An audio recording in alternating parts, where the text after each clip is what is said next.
Today we read about the electrochemistry. The first definition, this is oxidation, reduction and redox reactions. We already read about already in 11th standard. तो एक बार और एक हल्का सा एक revision कर लेते हैं. Oxidation atom or ion which lose its electron is known as oxidation. For example, Zn2 plus, or we can say Cu. The second example, Cu will lose the electron. So the positive charge get increases are known as oxidation. यहाँ पर 0 से +2 charge हुआ oxidation, 0 से +2 charge हुआ उसको हम क्या बोलेंगे? ऑक्सीडेशन. रिडक्शन का एटम या ion which will accept the electron are known as reduction. जैसे Cl will accept the electron are going to be formed Cl minus. ठीक है, या means Cu2 plus will accept the electron get converted into Cu solid. तो oxidation reduction we already read about, क्योंकि इस chapter के अंदर हमें redox reactions लेना पड़ेगा. ठीक है, अब हमारे पास जो नेक्स्ट आ जाता है इलेक्ट्रोलाइटिक सॉल्यूशन. या इससे पहले अपन बात करेंगे what exactly these are the ions because an ion atom acquire any positive or negative charge are known as ions. Electrolytic solution क्या बोलेंगे? The solution which contain the ion are known as electrolytic solution. ठीक है, the electrolytic solution यदि मैं बात करूंगा तो this is the ionic conductor, but make sure this is different from the metallic conductor. Ionic conductor यहाँ पर जो आएगा conductivity due to the flow of ion. आगे हम electrolytic conductor हम डिटेल में पढ़ेंगे, तो make sure the solution which contain the ion are known as electrolyte. या electrolytic conductor की बात करें, the ionic conductor या conductivity due to the flow of a ion. In metallic conductor due to the flow of electron. ठीक है, अब हमने यहाँ पर एक बेसिक डेफिनेशन फटाफट से इनिशियली ये पढ़ ली, क्योंकि ये आगे इन सब का यूज आने वाला है, इसलिए क्विक रिवीजन हमारा इस टॉपिक्स का भी हो गया है. अब आप देखिए, इसमें यदि हम आगे बात करें तो हमारे पास एक आएगा नेक्स्ट डेफिनेशन जो आगे काम आने वाली है, वो आ जाती है इलेक्ट्रोड. क्या डेफिनेशन आ जाती है? इलेक्ट्रोड. ठीक है, इलेक्ट्रोड में यदि हम बात करते हैं, इट इज द प्लेस या एरिया या सरफेस वेयर ऑक्सीडेशन और reduction occurs. Electrode it is the surface, या आप एरिया नहीं लिखते हो तो आप लिख सकते हो it is the surface where oxidation और रिडक्शन occur. ठीक है, this is known as electrode. Clear call of की यहाँ पर आपका सरफेस वेयर द ऑक्सीडेशन और रिडक्शन occur. यहाँ तक समझ में आ गया आपको? बिल्कुल आराम से समझ में आ गया. ठीक है, अब हमारे पास आगे बात करते हैं, ये भी क्लियर हो गया, सरफेस वेयर ऑक्सीडेशन और रिडक्शन occur. अब हमारे पास चलिए अभी एग्जाम्पल लेते हैं कि जैसे कि zinc dip in a water, zinc ले लो, कॉपर ले लो या सोडियम कुछ भी ले लो. ठीक है, एक सॉल्यूशन मैंने लिया, मैंने यहाँ जिंक लिया. ठीक है, जिंक ले लिया है मैंने. ओके, तो जिंक यहाँ पर आपके पास होगा.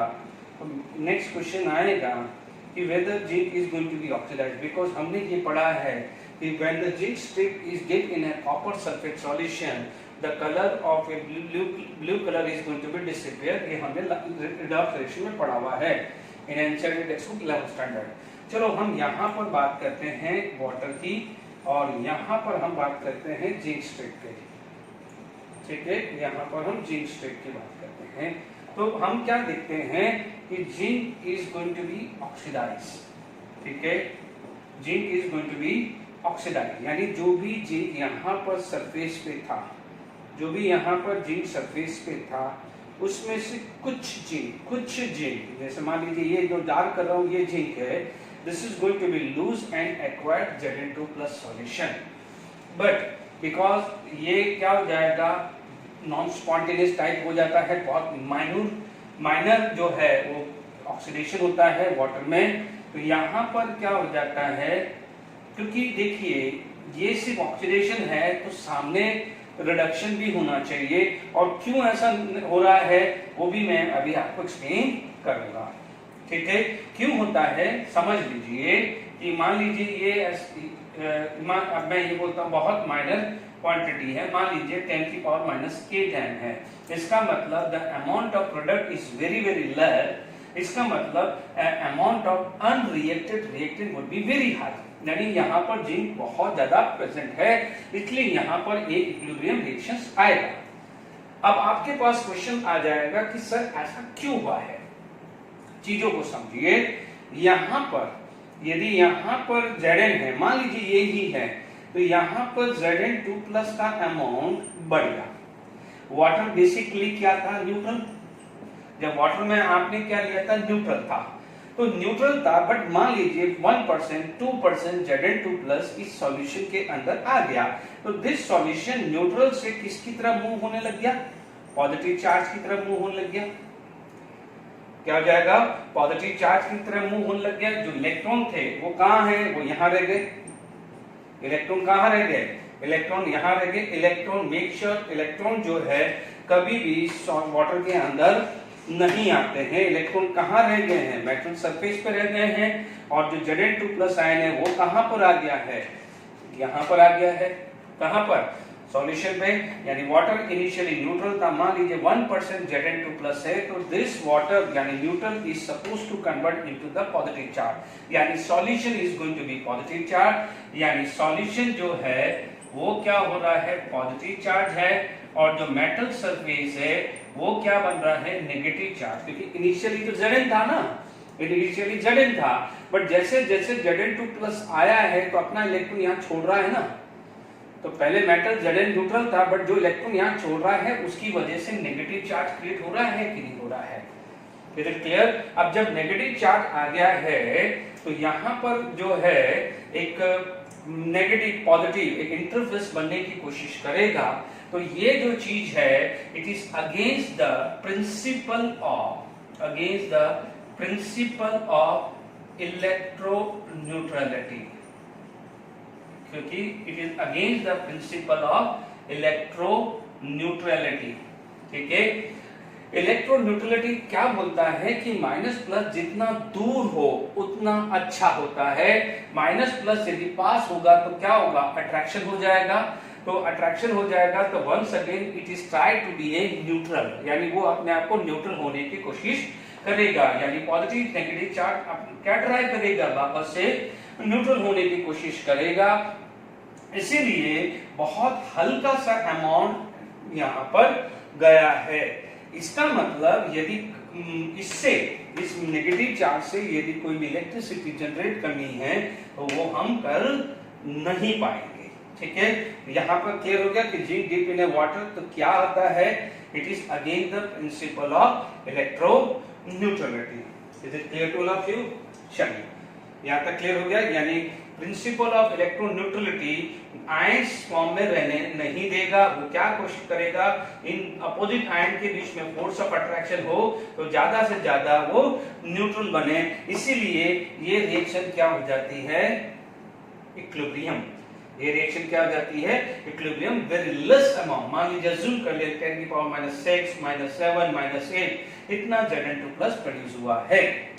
ठीक है, समझ में आ गया, ये जानना जरूरी है। इस सॉल्यूशन पॉजिटिव चार्ज क्यों हुआ है और मेटल यहाँ पर नेगेटिवली चार्ज क्यों हो रहे हैं। चलिए अब हम कुछ एग्जांपल जो कल ऑलरेडी बात किया हुआ है उसको डिस्कस करते हैं। ठीक है, तो मान क्या हुआ, अभी हमने ये पढ़ लिया है कि it is against the principle of neutrality, इसकी वजह से यहाँ पर गड़बड़ हुई है। आगे बस में अब आप देखिए, मान लीजिए zinc rod dip in CuSO4 solution. ठीक है, zinc rod dip in CuSO4 solution, यानी जो पहले वाटर था वो अब हम CuSO4 ले लेते हैं।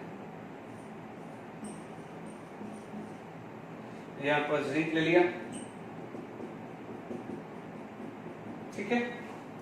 अब आप देखो, वापस से सोचो, यहां से क्या हो रहा है, मान लीजिए ये जिंक है, यहां से जिंक Zn2+ बन के जा रहा है, यहाँ पर इलेक्ट्रॉन छोड़ रहा है, मान लो यहाँ से Zn2+ जा रहा है, यहाँ से इलेक्ट्रॉन छोड़ रहा है। मान लीजिए वाटर तो न्यूट्रल था, इसलिए water unable to accept this electron, इसीलिए वहां पर रिएक्शन जो है बहुत अच्छे से नहीं हो पाई। बात समझ में आ गई कि नहीं होगी? अब यहाँ पर आप क्या कर रहे हो, यदि वहां पर क्या रहता है, this part is going to be a positively charge, this part is going to be a positively charge. Is it clear? यहाँ पर ये पॉजिटिव चार्ज हो गया।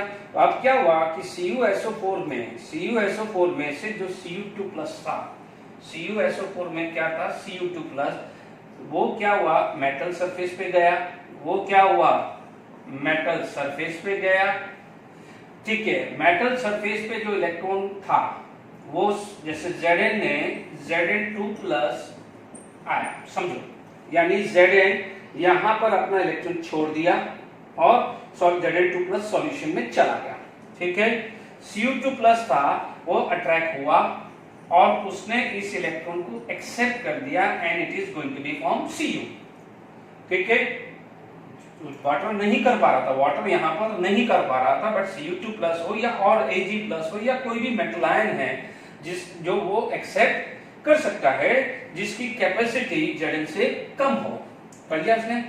इसका मतलब ये Cu बन गया, यानी Cu जो है, यानी Cu जो धीरे धीरे Cu यहाँ धीरे धीरे क्या हो गया है, डिपॉजिट हो गया है। यानी जहां जहां इलेक्ट्रॉन था, जहां जहां इलेक्ट्रॉन छोड़ के गया था, वहां Cu2+ Cu2+ will accept the 2 electron Cu, ऐसे करके जिंक रॉड पे Cu2+ Cu में कन्वर्ट होकर मेटल डिपॉजिट हो गया। अब आप देखिए, इसका मतलब यहाँ पर जो नेगेटिव चार्ज होना चाहिए था, यानी ऐसा minus minus minus plus plus plus, यानी Zn2+ की वजह से माइनस जो इलेक्ट्रॉन की वजह से, यानी ये माइनस चार्ज तो खत्म, ये माइनस चार्ज तो क्या हुआ, खत्म हो गया। तो यानी ये माइनस प्लस, यानी according to the principle of electroneutrality वो कंडीशन आने ही नहीं दे रहा है, इसलिए ये रिएक्शन हो गई, इसलिए ये क्या होगी, रिएक्शन होगी। वाटर एक्सेप्ट नहीं कर पा रहा था, इसलिए वहां पर रिएक्शन प्रॉपर हो नहीं पाई है। तो Zn सॉलिड ने और Cu2+ एक्वस सॉल्यूशन से, यानी Zn से Zn2+ गया, Zn से Zn2+ गया, Cu2+ सॉल्यूशन से इधर गया, तो it is going to be form Zn2+ and Cu solid. अब कुछ बच्चे बोलेंगे कि व्हाट अबाउट द Zn2+, तो जो यहाँ पर सल्फेट बच रहा है, आप सोच लीजिए, मैंने यहाँ पर ये 100 और ये 100 लिया, मान लीजिए 100 में से 20 चले गए, तो 20 सल्फेट एक्स्ट्रा बच गए ना, that 20 sulphate will combine with Zn2+, it is going to be form ZnSO4। यानी आप ऐसा भी लिख सकते हो, ZnCuSO4 are going to be form ZnSO4+ Cu, यानी जितना Cu2+ जाएगा उतना Zn2+ सल्फेट के साथ कंबाइन हो जाएगा। इसका मतलब क्या हुआ कि यहाँ पर इंटरफेस आने नहीं दिया गया, किसने, Cu2+ ने, इसकी वजह से ये रिएक्शन पॉसिबल हुई है। बात समझ में आ गई कि नहीं आ गई? ठीक है, तो यहाँ पर जो Cu2+ का कलर था ब्लू, तो जैसे जैसे blue colour, why the blue colour is going to be disappear, अब वो क्लियर हो गया होगा, क्लियर हो गया, because Cu2+ from the solution will accept the electron, यानी जैसे जैसे यहाँ से Zn2+ सॉल्यूशन में जा रहा है, इलेक्ट्रॉन यहाँ पर रह रहे हैं, Cu2+ सॉल्यूशन में से जाके इस इलेक्ट्रॉन को एक्सेप्ट कर रहा है और वहां पर डिपॉजिट हो रहा है, और यहाँ पर क्या है, Zn2+ SO4 के साथ कंबाइन होकर ZnSO4 बना रहा है। That's why the intensity of blue color because of Cu2+ is going to be decrease है, और पूरा का पूरा Cu2+ जब खत्म हो जाता है तो finally blue colour get disappear. ये हम पढ़ चुके हैं, आई होप समझ में आ गया होगा। अब इसमें जो इंपॉर्टेंट चीज है वो आपको ध्यान में रखनी है, ठीक है, क्या ध्यान में रखनी है, देखिए यहाँ पर चीजों को समझिए, यानी ये रिएक्शन अपने आप से हो गई है, यानी जब रिएक्शंस अपने आप से हो गई है तो उसे क्या बोलते हैं? Spontaneous reaction. क्या बोलते हैं? Spontaneous reaction. रिएक्शन अपने आप से हो गई है तो क्या बोलेंगे? Spontaneous reaction. This reaction is known as spontaneous reaction. अपने आप से हुई तो आप क्या बोलोगे? Delta G is equal to negative, और हमने पढ़ा है कि delta G is equal to W maximum, और ये पढ़ा हुआ है नॉन थर्मोडायनामिक और डब्ल्यू इलेक्ट्रिकल। अब समझिए, यहां पर जो हमने जो वर्क आया है, ये वर्क तो यही वेस्ट हो गया। यदि इस प्रोसेस के अंदर हम जो डेल्टा जी नेगेटिव है, वो डेल्टा नेगेटिव वर्क इलेक्ट्रिकल में कन्वर्ट हो सकती है। ठीक है, मान लीजिए 100 थी, इनिशियली डेल्टा जी 100 था, 80 आया, तो आप बोलोगे कितने का लॉस हुआ? 20, और ये 20 क्या हो जाएगा? डब्ल्यू मैक्सिमम में कन्वर्ट हुआ होगा, नहीं होगा? Is it clear? इसका मतलब ये जो 20 जो है, यानी decrease in delta G to 20 जो है, यानी जो उसका हम यूज कर सकते हैं। क्योंकि तो आपने क्या बोला हुआ है? Free energy is equal to maximum useful work, minimum energy is equal to the maximum useful work. यानी शुरू में जब ये प्रोसेस हो रहा था तो एनर्जी 100 थी इनिशियल, और फाइनली जब आया है 20, यानी कितनी का हुआ? 20, तो डेल्टा जी कितना हो गया? -2। वो किसमें कन्वर्ट होती है? मैक्सिमम वर्क, यानी नॉन थर्मोडायनामिक वर्क, यानी इलेक्ट्रिकल वर्क। तो क्यों ना इस इलेक्ट्रिकल वर्क, यानी उस इलेक्ट्रिकल वर्क को हम यूज कर पाए, क्योंकि यहाँ पर जो वर्क हुआ है, भले ये स्पॉन्टेनियस हुआ है, जो वर्क हुआ है उसका तो हम यूज ले ही नहीं पाए हैं, उसका वर्क हम ले ही नहीं पाए हैं। बट एक चीज का ध्यान रखना कि यहाँ पर हमारे को जो यहाँ नेगेटिव चार्ज क्रिएट हुआ है उसको खत्म करना पड़ेगा। यदि नेगेटिव चार्ज खत्म नहीं होगा तो पॉजिटिव आयन और नेगेटिव आयन का जो इंटरफेस बना है वो प्रिंसिपल ऑफ इलेक्ट्रोन्यूट्रलिटी के हिसाब से वो खत्म हो जाएगा।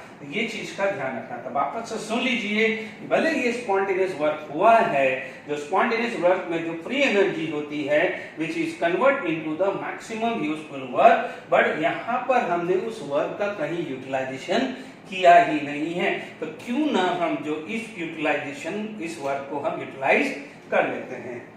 यानी आप इससे मान लीजिए कोई सेल चलाना चाहते हैं तो सेल नहीं चलेगा। Is it clear to all of you? बहुत इंपॉर्टेंट है। अब आप देखिए एक बार और इस मेटल को की जो सिचुएशन है इसको हम समझते हैं। यानी जो Zn2+ और Cu2+ में जो चेंजेस आए हैं उसको हम चीजों को समझते हैं। ठीक है, अब देखिए यदि मैं Zn की बात करूं तो Zn में क्या हुआ था? यहां माइनस रह गया था, यहां प्लस आया था। तो आप देख लीजिएगा, या मैं इसको अलग से समझा देता हूं कि Zn2+ गया था, नेगेटिव चार्ज छोड़ गया यहां पर। तो यहां पर जो सॉल्यूशन है उसका चार्ज क्या हुआ? पॉजिटिव, और जो मेटल जो है, मेटल में जो चार्ज है वो क्या हुआ? नेगेटिव। ठीक है, मेटल का चार्ज क्या हुआ? Negative. Is it clear to all of you? आप यहां पर हेडिंग डाल देना इलेक्ट्रोड पोटेंशियल, यानी मैं I am going to explain the electrode potential. तो यहां पर हेडिंग डाल सकते हैं, आप इसको डाल सकते हैं इलेक्ट्रोड, क्योंकि मैं डेफिनेशन बताना चाहूंगा इसलिए मैं इसको पहले इसको एक्सप्लेन कर देता हूं। तो आप देख लीजिए यहां पर माइनस है तो यहां पर चारों तरफ क्या है? Plus charge. यानी एग्जांपल मान लीजिए ये लिया है। अब देखिए क्या होते हैं कि कुछ मेटल इलेक्ट्रॉन लूज करके चले जाते हैं, तो कुछ मेटल आयन इलेक्ट्रॉन को एक्सेप्ट कर लेते हैं, यानी Cu2+ यहां पर आके इलेक्ट्रॉन एक्सेप्ट कर रहा था। ठीक है, यानी मान लीजिए यहां से Cu2 प्लस यदि यहां जाता है तो यहां पर मेटल पे पॉजिटिव चार्ज डेवलप होगा, तो सॉल्यूशन में क्या होगा, नेगेटिव चार्ज डेवलप होगा। क्यों होगा? क्योंकि आप देखिए जब कॉपर सल्फेट लिया था, क्या लिया था, कॉपर सल्फेट लिया था, तो कॉपर आयन और सल्फेट आयन इक्वल अमाउंट का लिया था, बट जैसे जैसे Cu2 प्लस खत्म कम हो रहा है, the amount of sulphate is going to be increased, इसलिए सॉल्यूशन का जो चार्ज आ रहा है नेगेटिव चार्ज, और जो मेटल है उसका चार्ज धीरे धीरे किसमें कन्वर्ट हो रहा है, पॉजिटिव चार्ज पे। तो आप ध्यान रखना कि यहाँ पर दो टाइप की सिचुएशन बन सकती है।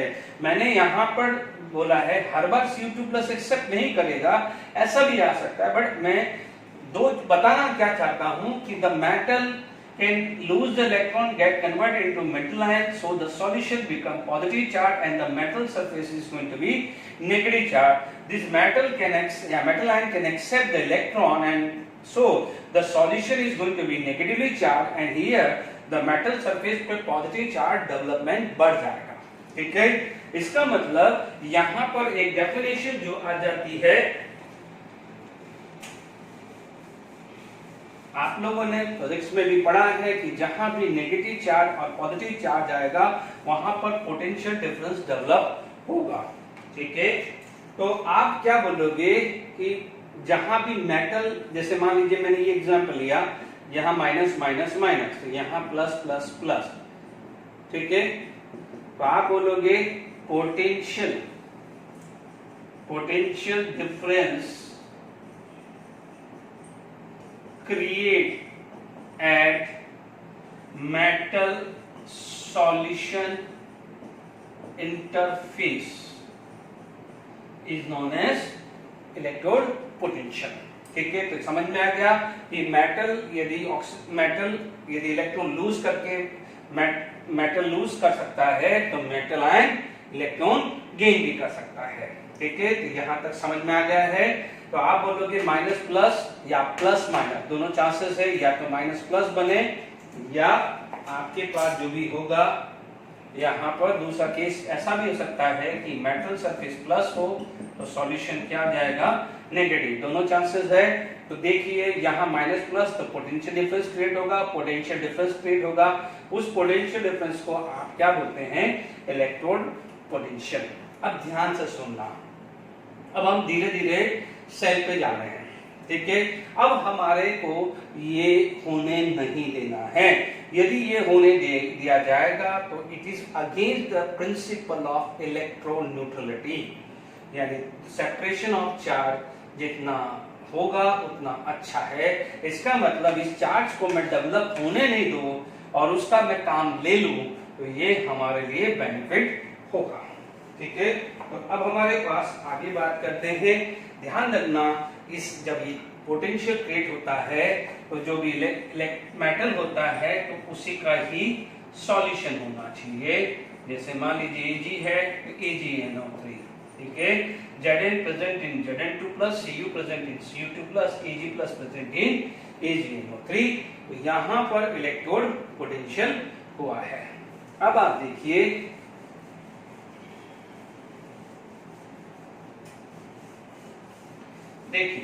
इसका मतलब आपने क्या क्या चीज पढ़ी है।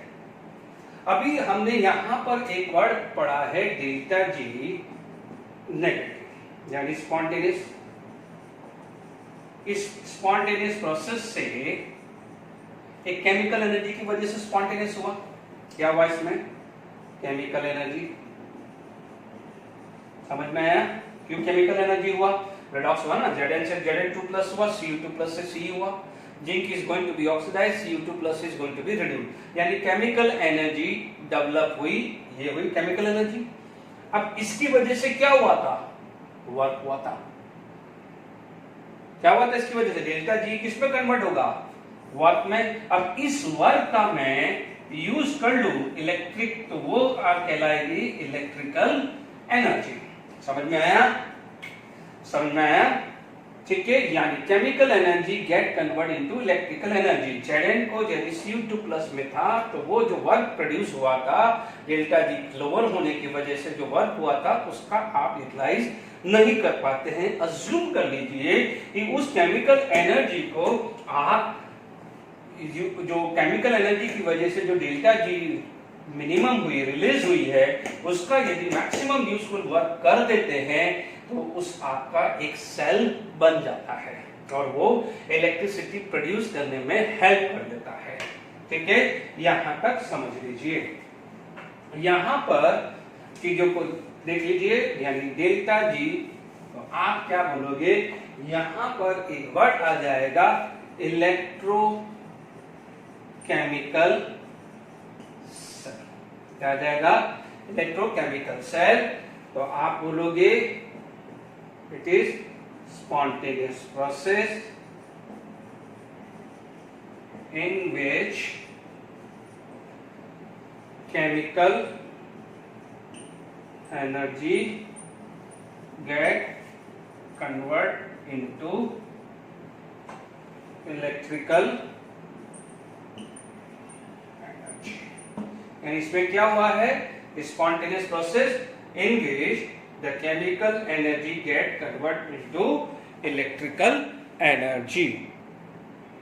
तो यहां तक क्लियर हो गया है कि it is the spontaneous process in which chemical energy get convert into electrical energy। ठीक है, अब देखो ये इलेक्ट्रोकेमिकल सेल का ही पार्ट है। ठीक है, तो आप ध्यान दीजिए, ये जो डेफिनेशन जो है ये हमारे को बोलता है नॉन एज गैल्वेनिक सेल। क्या बोलते हैं?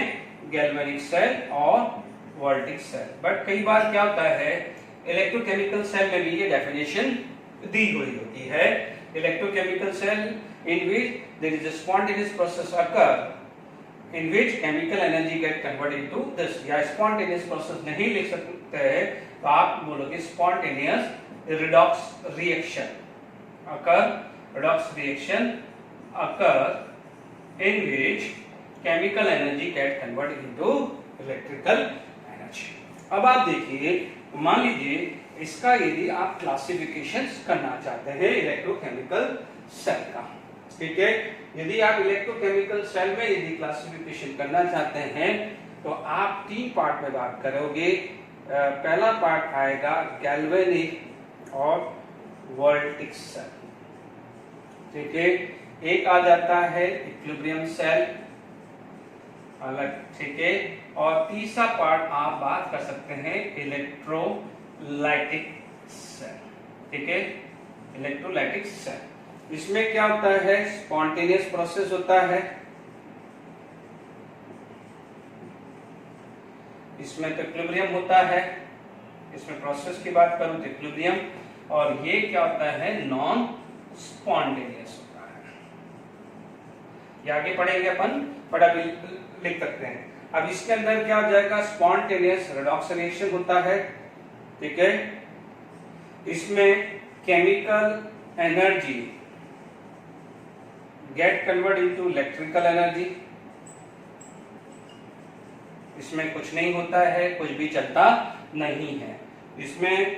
इसमें रिडॉक्स होता है तो इसमें नो रिडॉक्स, क्योंकि स्पॉन्टेनियस प्रोसेस ही नहीं है तो आप कैसे बोलोगे कि रिडॉक्स है ना। इसमें क्या होता है कि electrical energy get convert into chemical energy. Short form लिखा है बट ध्यान देना, chemical energy get convert into electrical energy उल्टा होता है। कैसा है होगा वो आगे हम समझेंगे। यहां पर आएगा पावर प्रोड्यूस होता है, पावर प्रोड्यूस होता है। तो यहां पर क्या हो जाएगा? पावर कंज्यूम होता है। हालांकि यहां पर तो कुछ बनता नहीं है, इसलिए पावर यहां पर वोल्टेज इनटू करंट होता है। तो यहां पर तो जो भी वोल्टेज हो या उस समय कोई करंट हो, उन्हीं का मल्टीप्लिकेशन होता है। तो ये तो टाइम पास इक्विलिब्रियम सेल है मेन, ये दो चीज आ जाती है। ठीक है, अब आप देखिए, यानी अब हम गैल्वेनिक और वोल्टिक सेल की बात करते हैं। ठीक है, यहां पर आपके पास आ जाता है गैल्वेनिक सेल।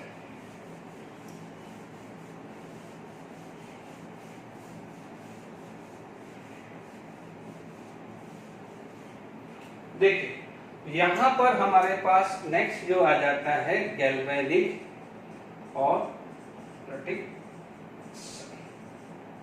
ठीक है, ये जनरल है।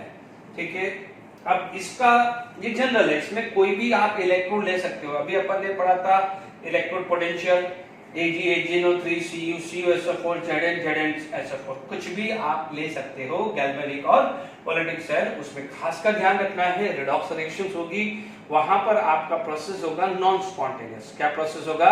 सॉरी, स्पॉन्टेनियस प्रोसेस होगा। Delta G should be negative. That chemical energy यानी delta G should be convert into the work maximum and that work maximum would be electrical work होगा। ठीक है, अब मान लीजिए अभी हमने क्या करा, इसी चीज को मैंने अभी Zn लिया,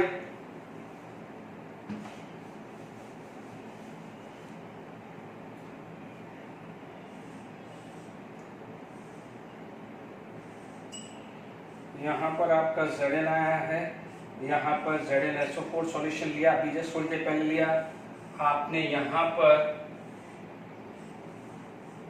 Cu लिया, तो यहाँ पर आपने ले लिया CuSO। ठीक है, यहाँ पर क्या हुआ? ZnSO। ठीक है, अभी थोड़ी देर पहले अपन ध्यान दीजिए, ठीक है, यहाँ पर आप देखिए थोड़ी देर पहले अपन ने क्या पढ़ा था, यहाँ पर Zn था, Zn2 प्लस, धीरे धीरे यहाँ से क्या हो रहा है? Zn2 प्लस आ रहा है, Zn2 प्लस आ रहा है। इसका मतलब this side positive charge is going to be increases. यहाँ पर क्या हो रहा है? धीरे धीरे यहाँ पर नेगेटिव चार्ज डेवलप हो रहा है। क्या हो रहा है? नेगेटिव चार्ज डेवलप हो रहा है। पहले क्या था? यहाँ पर Cu2SO4 था, तो Cu2 प्लस ने यहाँ ZnSO4 की जगह क्या था? CuSO4 था, तो Cu2 प्लस ने ये इलेक्ट्रॉन को एक्सेप्ट करके क्या कर दिया था? न्यूट्रल कर दिया था। अब हमने क्या करा कि हमने इलेक्ट्रोड लिया, उसका सॉल्यूशन लिया है, हमने इलेक्ट्रोड लिया है, उसका सॉल्यूशन। बच्चों ये Zn2 प्लस का जो एग्जांपल है वो है डैनियल सेल का। तो Daniell cell is a kind of a galvanic cell only. Galvanic cell में तो कोई भी इलेक्ट्रोड ले सकते हो, डैनियल सेल में फिक्स है ZnSO4, Cu, CuSO4। कल को गैल्वेनिक सेल में ZnSO4 तो AgNO3 भी ले सकते हो, कुछ भी अरेंजमेंट ले सकते हो इसमें, बट डैनियल सेल में एक्सक्लूसिव अरेंजमेंट होता है ZnSO4, Cu, CuSO4। ये ध्यान रखना है। ठीक है, अब आप देखो Zn2 प्लस ZnSO4 हुआ। अब मान लीजिए ये इलेक्ट्रॉन और है और ये पॉजिटिव चार्ज, मैं ऐसा क्या ऐसा इसको छोड़ देता हूं, क्या होगा? अभी थोड़ी देर पहले याद करिए, जिंक इन वाटर अभी पढ़ा था, यहाँ पर नेगेटिव चार्ज है, थोड़ा बहुत पॉजिटिव चार्ज आ गया। ठीक है, पॉजिटिव चार्ज आ गया, इसका मतलब रुक गया, आगे कुछ नहीं होने वाला, ऐसा कैसा ही है। अब क्यों ना हम इस जो नेगेटिव चार्ज हो रहा है इसका मैं कुछ यूज कर ले। मैं क्या करता हूं, एक वायर लेता हूं और उस वायर से इलेक्ट्रॉन को मैं यहां भेज देता हूं। तो इलेक्ट्रॉन यहां से क्या होगा, ये जो इलेक्ट्रॉन है वो धीरे धीरे क्या होगा, यहां से जाएगा, यहां जाएगा, इधर नेगेटिव चार्ज आएगा, तो Cu2 प्लस यहां पर था वो धीरे धीरे यहाँ पर Cu2 प्लस जाने लग जाएगा। ठीक है, धीरे धीरे क्या जाएगा, Cu2 प्लस यहाँ जाना लग जाएगा, तो Cu2 प्लस धीरे धीरे यहाँ पर डिपॉजिट होने लगेगा और यहाँ पर Zn2 प्लस बढ़ेगा। तो यहाँ पर सॉल्यूशन का, यदि मैं सॉल्यूशन का बोलूं तो सॉल्यूशन के अंदर ध्यान रखना, मैं सॉल्यूशन में लिख रहा हूं, सॉल्यूशन को मैं लिख रहा हूं पॉजिटिव चार्ज, तो यहाँ पर सॉल्यूशन को चार्ज आ रहा है नेगेटिव चार्ज। क्यों नेगेटिव चार्ज आ रहा है? क्योंकि Cu2 प्लस कम हो रहे हैं, सल्फेट Cu2 प्लस के कंपेयर में बढ़े हुए हैं। समझ में आया? मान लीजिए 100 Cu2 प्लस और 100 SO4 थे, 20 Cu2 प्लस चले गए, तो बचे कितने? 80 Cu2 प्लस और 100 सल्फेट। तो सल्फेट ज्यादा हुए तो सॉल्यूशन क्या हो गया है? Negatively charge. समझना, अभी अपन ने क्या पढ़ा था, यदि सॉल्यूशन पॉजिटिव चार्ज हो जाता है तो मेटल क्या होगा? Negative charge. तो यहाँ पर जो एनोड है उसको क्या मिलेगा? एनोड को क्या मिलेगा? Negative charge. ये कोई रटने वाली बात नहीं है, ये कंसेप्चुअली चीज है कि नेगेटिव चार्ज कैसे डेवलप हुआ है। ठीक है, कोई रटने का नहीं, कोई दुनिया में जो भी है बोलेंगे कि भाई एनोड नेगेटिव होता है, अरे भाई क्यों नेगेटिव होता है वो तो समझो, समझ में आया। अब आप देखो यहाँ पर नेगेटिव चार्ज आया, इसकी वजह से Cu2 प्लस यहाँ पर आ रहा है, तो this electrode is suppose to be convert into positive charge. क्यों पॉजिटिव चार्ज हो रहा है? क्योंकि सॉल्यूशन नेगेटिव होगा तो ये कहाँ यहाँ पर चार्ज क्या डेवलप होगा? पॉजिटिव। तो ध्यान रखना ये जो कैल्वनिक सेल है या वोलेटिक सेल बोलो या डैनियल सेल बोलो, anode should be negative and cathode should be positive. Electron कहां से ट्रेवल हो रहा है? Anode to cathode. 2015 जीडब्ल्यू में क्वेश्चन था, वो मैं हो सकता तो मैं डिस्कस करूंगा, ठीक है, ध्यान रखिएगा। ये नेगेटिव और ये पॉजिटिव है। हमने फिजिक्स में पढ़ा हुआ है कि जिस डायरेक्शन में इलेक्ट्रॉन का फ्लो होगा उसके रिवर्स डायरेक्शन में क्या होगा? करंट फ्लो होगा। यानी इलेक्ट्रॉन यहां से एनोड से कैथोड हो रहा है, तो ध्यान दीजिए एक वायर लगा है, इस वायर से जो इलेक्ट्रॉन यहां पर आए हैं वो इस एंड पे भेज दिया है, Cu2 प्लस था वो यहां पर ट्रैप होके आ रहा है। सॉल्यूशन में सल्फेट आयन बढ़ रहा है, क्योंकि Cu2 प्लस कम हो रहा है तो हम क्या बोलेंगे? सल्फेट बढ़ रहा है, इसलिए सॉल्यूशन का चार्ज नेगेटिव है, तो ये क्या हो जाएगा? पॉजिटिव। ठीक है, अब सुनिए, यहां पर आपने एक कोई बल्ब लगा दिया, ठीक है, क्या लगाया? बल्ब। अब बल्ब लगाया तो आपने देखेंगे कि जैसे ये आया और ये करंट आया तो बल्ब क्या जाएगा? जल जाएगा। बल्ब जल गया। अब बल्ब जल गया तो इसका मतलब क्या हुआ? इलेक्ट्रिसिटी प्रोड्यूस हो गई। जब इलेक्ट्रिसिटी प्रोड्यूस हो गई, इलेक्ट्रिसिटी प्रोड्यूस हो गई तो बल्ब जलेगा कि नहीं जलेगा? जल गया। इसका मतलब जो डेल्टा जी नेगेटिव था वो वर्क मैक्सिमम इलेक्ट्रिकल वर्क में कन्वर्ट हुआ। बट आप टेक्निकली सोचो कि ये कितने टाइम तक बल्ब जलेगा? जला, बंद हो गया, जला, बंद हो गया। ठीक है, अब क्वेश्चन आएगा सर ऐसा क्यों? आप एक चीज सोचिए, क्या सर्किट कंप्लीट है? सर्किट कंप्लीट नहीं है। जब सर्किट कंप्लीट होगा, मान लीजिए यहां से सर्किट कंप्लीट होगा, तभी तो यहां पर कंटिन्यूस करंट फ्लो होगा। जब कंटिन्यूस करंट फ्लो होगा तभी तो यहां पर क्या होगा? बल्ब कंटिन्यूसली जलेगा। आपको समझ में आया कि नहीं आया? इसका मतलब या ये सॉल्यूशन और ये सॉल्यूशन में एक सर्किट बनाने के लिए या यहां पर कंटिन्यूसली जो Zn2 प्लस का अमाउंट कंटिन्यूसली बढ़ रहा है और सर्किट बनाने के लिए हमें क्या यूज करना पड़ेगा? वो यूज करना पड़ता है U2 जो है वो सॉल्ट ब्रिज यूज करते हैं। यहां पर आप सॉल्ट ब्रिज यूज करते हैं। क्या यूज करते हैं? Salt bridge. यहां पर आपने कुछ कॉटन लगा दिया है, ठीक है, यहां पर जो भी है पेस्ट है वो लिया जाता है, ठीक है, ये जो पेस्ट होता है KCl का होता है, समझिएगा। इसका इससे क्या बोल रहे हैं हम? Salt bridge.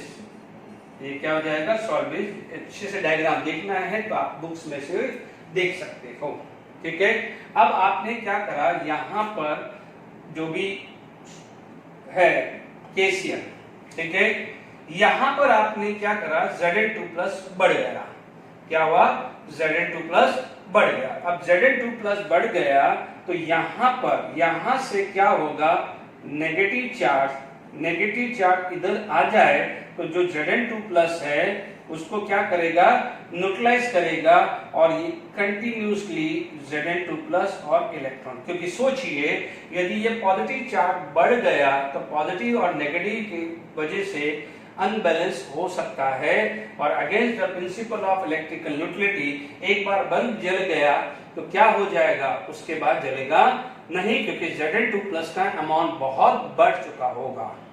तो क्यों ना हम एक इलेक्ट्रिकल न्यूट्रलिटी प्रोवाइड कर दें, तो जैसे जैसे न्यूट्रल होगा तो कंटिन्यूसली पॉजिटिव चार्ज बढ़ता रहेगा, नेगेटिव चार्ज कंटिन्यू फ्लो होगा। जैसे पॉजिटिव चार्ज बढ़ा, अनबैलेंस होने की सिचुएशन आया, यहां से नेगेटिव चार्ज उस पॉजिटिव चार्ज को न्यूट्रल करेगा, वापस से सॉल्यूशन न्यूट्रल होगा और ये प्रोसेस क्या होगा? कंटिन्यूस होता रहेगा। सोच लीजिएगा, तो इसका मतलब what is the use of salt bridge to maintain the electrical neutrality. वापस सुन लीजिए, आपने शुरू में Zn2+ बन रहे हैं तो इतना पॉजिटिव चार्ज क्रिएट नहीं हुआ, ठीक है, जिससे प्रिंसिपल ऑफ इलेक्ट्रॉन न्यूट्रलिटी खतरे में पड़े।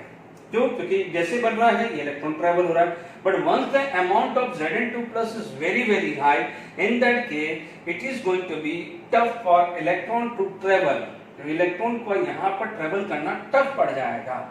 तो क्या करेंगे, क्योंकि एक इंटरफेस डेवलप होगा and it would be against the principle of electron neutrality, तो उसको उस पॉजिटिव चार्ज डेवलप ना हो। सिमिलरली यहाँ पर पॉजिटिव चार्ज बढ़ेगा तो उसी प्रोपोर्शन में यहाँ नेगेटिव चार्ज भी तो बढ़ेगा।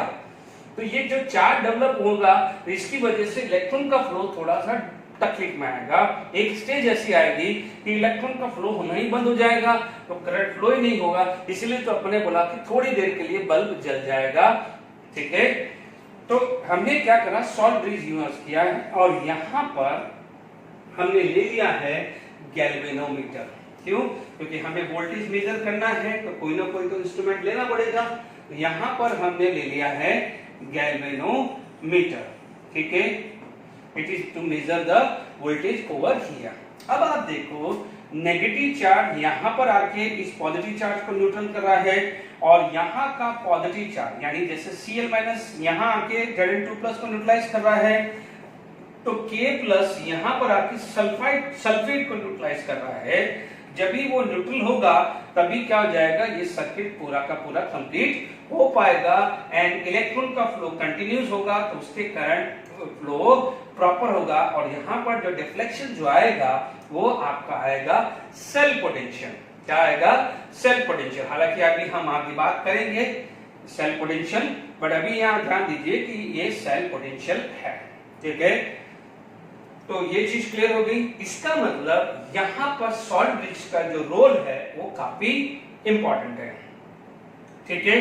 तो यहाँ पर सॉल्ट ब्रिज का जो रोल है वो काफी इंपॉर्टेंट हो जाता है। Is it clear to all of you? आप समझ में आ गया?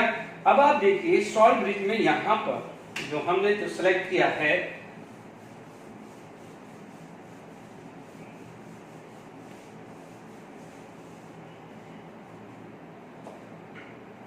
देखिए यहाँ पर जो सॉल्ट ब्रिज है, सॉल्ट ब्रिज में हमने लिया है KCl, but sometime we can say KNO3 and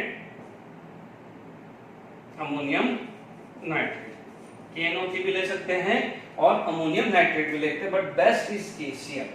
क्योंकि आप देखिए स्पीड हमारे को पॉजिटिव चार्ज एनोड साइड बढ़ रहा था और नेगेटिव चार्ज कैथोड साइड बढ़ रहा था, तो उसको बैलेंस करने के लिए जिस स्पीड से Cl- एंटर करेगा उसी स्पीड से K+ एंटर होना चाहिए।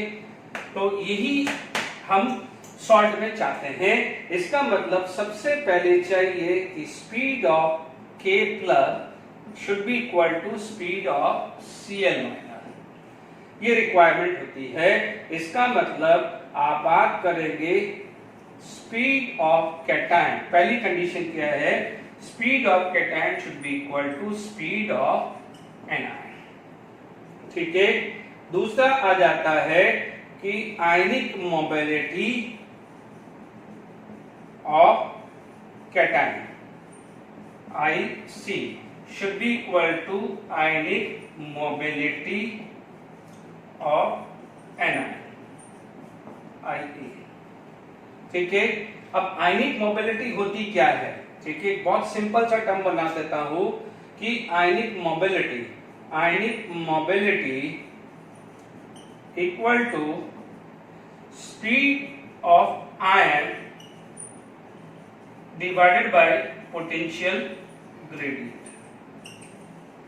अब आप देखो यदि स्पीड ऑफ आयन दोनों में सेम है, स्पीड ऑफ आयन दोनों में सेम है, तो पोटेंशियल ग्रेडियंट, तो देखो पोटेंशियल ग्रेडियंट तो होता क्या है? Delta V by delta x। अब ये तो दोनों के लिए सेम हुआ, भाई कैटायन के लिए भी सेम हुआ तो एनायन के लिए भी सेम है, बिकॉज सेल अरेंजमेंट तो सेम ही है। तो टेक्निकली देखा जाए तो है क्या, भले आयनिक मोबिलिटी टर्मिनोलॉजी अलग है, तो है तो speed of ion he.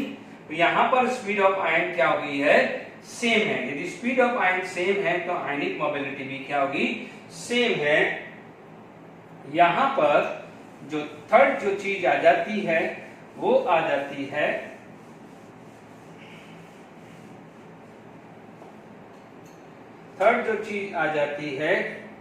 Transport number of cation should be equal to transport number of anion. Transport number of cation should be equal to transport number of anion. ये जरूरत है। Transport number of cation is equal to the transport number of anion. ये चीज हम पढ़ रहे थे, ठीक है। यहाँ पर what is the transport number? यदि मैं ट्रांसपोर्ट नंबर की बात करूं तो transport number it is just like as a mole fraction. तो जैसे अभी ट्रांसपोर्ट नंबर ऑफ कैटायन की बात करूं, हालांकि ये पॉइंट IIT एडवांस में आ चुका है IC प्लस IA, तो मैं ट्रांसपोर्ट नंबर ऑफ एनायन की बात करूं तो ये IA upon IC plus IA आया। तो इसका मतलब सॉल्ट ब्रिज में जो सॉल्ट यूज कर रहे हैं मोस्टली, जैसे KCl यूज करते हैं, तो KCl में हम क्या यूज करते हैं कि speed of K plus should be equal to speed of Cl minus ionic mobility transport number तो एक ही है। यदि speed of K plus equal to speed of Cl minus है तो ट्रांसपोर्ट नंबर भी दोनों का सेम होगा, तो आयनिक मोबिलिटी भी सेम होगा, ठीक है। तो अब क्लियर हो गया है कि सॉल्ट ब्रिज का हमारे पास क्या यूज था। अब आप देखिए कि इस यदि हमारे पास जो नेक्स्ट जो आ जाता है कि सॉल्ट ब्रिज हमने क्यों यूज किया, what is the purpose to use salt bridge. तो यहाँ पर यदि फंक्शन ऑफ सॉल्ट ब्रिज की बात करूं, फंक्शन ऑफ सॉल्ट ब्रिज की मैं बात करूं तो हमारे पास फंक्शन ऑफ सॉल्ट ब्रिज था, पहला था टू मेंटेन इलेक्ट्रिकल न्यूट्रलिटी, ठीक है। तो क्या हो जाएगा कि इलेक्ट्रिकल न्यूट्रलिटी यदि मेंटेन रहेगा तो फ्लो ऑफ जो भी इलेक्ट्रॉन है वो क्या हो जाएगा, आप बोलोगे होगा तो फ्लो ऑफ या कंटिन्यूस फ्लो ऑफ इलेक्ट्रॉन। तो ये क्या बनाएगा, कंटिन्यूस फ्लो ऑफ इलेक्ट्रॉन। क्योंकि क्या हो रहा था, वापस समझा रहा हूं, जितना जितना Zn बन रहा है, मान लीजिए एक Zn बना, 2 इलेक्ट्रॉन छोड़ा, दूसरा Zn2 प्लस बना, दूसरा इलेक्ट्रॉन छोड़ा, तो ऐसे कर करके वो पुश करके इलेक्ट्रॉन ट्रांसफर हो रहा था। बट यदि एक स्टेज पे amount of Zn2 plus is going to be exceptional high, तो एक बहुत हिंड्रेंस क्रिएट होगा। इसकी वजह से यहाँ पर इलेक्ट्रिकल न्यूट्रलिटी मेंटेन करना है। दूसरा चीज जो मेन जो चीज था कि कंप्लीट द सर्किट, यदि सर्किट कंप्लीट किया, कैसे सर्किट कंप्लीट किया है, दोनों कंटेनर को कनेक्ट किया कि नहीं किया, तभी तो सर्किट जाके क्या हुआ है, it will complete the circuit. Is it clear? क्या हो जाएगा, avoid mechanical mixing of solution, it avoid the mechanical mixing of solution, यानी कोई भी दो सॉल्यूशन आपस में मिक्स नहीं होने दे रहा है। It will complete the circuit. Main है maintain electrical neutrality, complete the circuit, avoid the mechanical mixing, और ये सब इंपॉर्टेंट है। It will minimise the liquid junction potential. हालांकि लिक्विड जंक्शन पोटेंशियल, सपोज यदि ये चीज समझना है तो फटाफट से इस चीज को क्लियर कर देते हैं कि what is the liquid junction potential. तो देखिए लिक्विड जंक्शन पोटेंशियल की यदि आप बात करते हैं तो ध्यान दीजिए, होता क्या है, आप बोलोगे कि सिंपल यदि मैं बात करूं कि दो लिक्विड है, लिक्विड जंक्शन पोटेंशियल। एक आप सिंपल बोलेंगे potential arises between solution of two electrolyte having same or different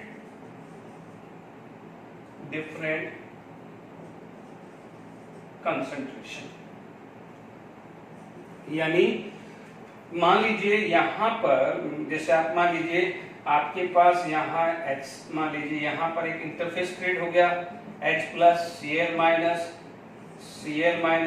H plus Cl minus, यहाँ पर दूसरा है K plus Cl minus K plus, ठीक है, Cl माइनस K प्लस। अब आप देखो कि एक यहाँ पर एक पोटेंशियल डिफरेंस क्रिएट हो गया, दो इलेक्ट्रोलाइट, जैसे एक HCl इलेक्ट्रोलाइट होगा, एक KCl इलेक्ट्रोलाइट है, दो इलेक्ट्रोलाइट अपने एक कांटेक्ट में आए हैं। Potential arise between the solution of two electrolyte, मान लीजिए इनके कंसंट्रेशन सेम भी हो सकता है, डिफरेंट भी हो सकता है, उससे कोई मतलब नहीं है। अब होगा क्या, आप चीजों को समझिए कि यहाँ पर इनिशियली ये दोनों सॉल्यूशन को आप कांटेक्ट में लाए, जब इनिशियली दोनों कांटेक्ट में लाए तो यहाँ पर एक पोटेंशियल डिफरेंस क्रिएट हो गया है। ये क्या हो जाएगा, पोटेंशियल डिफरेंस क्रिएट हो गया है, ठीक है। तो अब आप देखिए क्या होगा कि यहाँ पर एक पोटेंशियल डिफरेंस क्रिएट होगा, तो जब यहाँ पर पोटेंशियल डिफरेंस क्रिएट होगा तो what it will try to shift, यानी क्या करेगा, H प्लस इधर जाएगा तो K प्लस इधर आने की कोशिश करेगा। क्यों, क्योंकि आप इक्विलिब्रियम, तो यहाँ से H प्लस इधर गया तो कुछ H प्लस वहां चला जाएगा तो कुछ K प्लस यहाँ पर आ जाएगा, तो इसकी वजह से वो कहां पर ले जाने की कोशिश करेगा, it will try to shift toward equilibrium. यदि अभी थोड़ी देर पहले अपन ने पढ़ा था, यदि इक्विलिब्रियम स्टेज आ जाती है तो वहां पर कोई करंट फ्लो नहीं होता है, तो ज्यादा पोटेंशियल डिफरेंस क्रिएट होगा तो हमेशा हायर साइड से लोअर साइड आने जाने की कोशिश करेगा, क्योंकि बट ऑब्वियस नेचर है कि जब पोटेंशियल डिफरेंस क्रिएट हुआ है तो फ्लो बढ़ेगा और इट विल इक्विलिब्रियम ले जाने की कोशिश करेगा। हालांकि इसमें इतना कोई दिमाग लगाना नहीं है, ठीक है, सिर्फ एक क्या है, कभी पढ़ रहे हो कि what is the liquid junction potential, तो उसको जितना मिनिमाइज हो तो क्या है, इक्विलिब्रियम पे जाने की कोशिश कम करेगा। Is it clear? क्योंकि आप देखेंगे दोनों को क्या है, दोनों कंटेनर को क्या करा है, सेपरेट कर रखा है, और दोनों को क्या है, मिक्सिंग अवॉइड कर रहा है, तो डेफिनेटली वहां पर जो लिक्विड जंक्शन बनने के चांसेस होगा ही नहीं।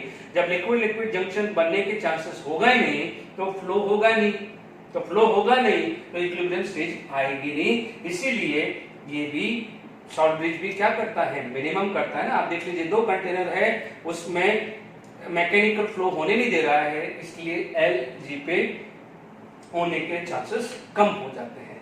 Is it clear? Okay, for today this is the end of lecture. Thank you.